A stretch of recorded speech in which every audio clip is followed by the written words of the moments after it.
অনেক অনেক দিন আগের কথা। এক শান্ত সুন্দর গ্রামে থাকতো একজন কাঠুরে। তার নাম ছিল রামু, কিন্তু সবাই তাকে ডাকত রামু অলস।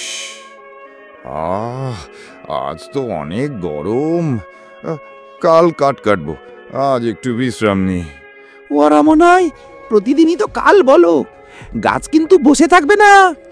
আরে আরে বানর ভাই, তুমি বুঝবে না, জীবনটা উপভোগ করো।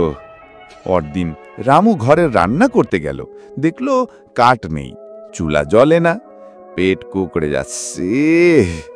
ও মাগো, আজ যে না খেয়ে থাকতে হবে। বলেছিলাম তো, অলসতা করলে শুধু পেটই নয়, সম্মানও যাবে।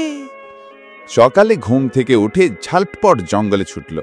প্রথমে কাঠ কাটতে কষ্ট হচ্ছিল, ঘাম ঝরছিল।